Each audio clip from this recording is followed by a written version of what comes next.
I got this every video.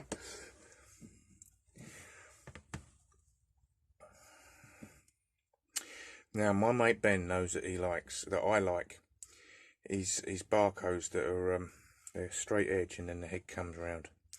So he sent me this very special. This is better than a barcode because this is a Kapok. Right, Kapoks are exceedingly rare, and this one's a red Kapok. That's like finding a red panda, I tell you. Well, I mean, how far can you go with this? This is just unbelievable. This is incredible.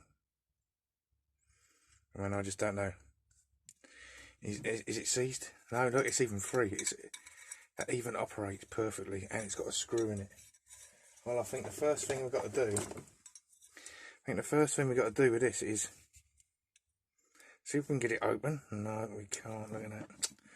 Oh, it's a shit. I'll tell you what, I know it's all damaged here. Can we see the damage there? I guess Ben just didn't want to take this one on. This is impossible, isn't it? Right. So what we need to do now is get this cleaned up on the wire wheel. I think that's incredible. Thank you, Ben.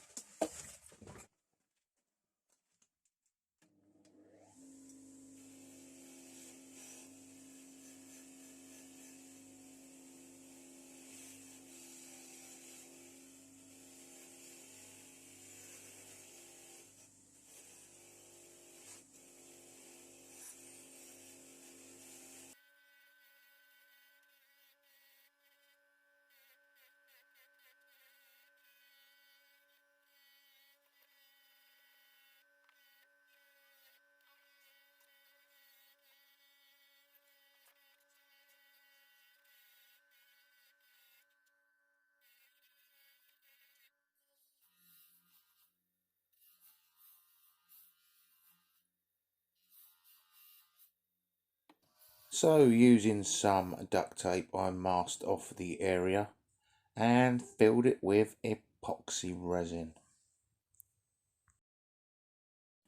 And remember how it arrived? With that slight bit of damage just at the top there, just under the thumb wheel if you can see it. And here's what it looks like now. I think that slight addition of just highlighting the writing there in gold has made all the difference. Now, also in that package, of course, was this Garrington Grebe, a very, very early version, because the pat has been applied for, and this 4-inch Diamaloy.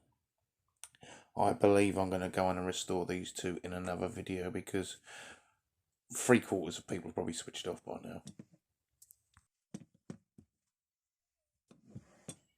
Anyway, just quickly, look, here is its successor. After the Grebe come this normal 11-inch F-wrench.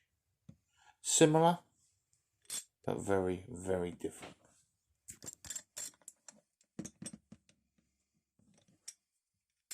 The Grebe is a quick release. It's a fascinating piece of engineering. Why they changed it to this basic thing, I don't know. Anyway, we'll go into these more in depth in a future video. Okay, I'll leave you looking at these, and bye for now.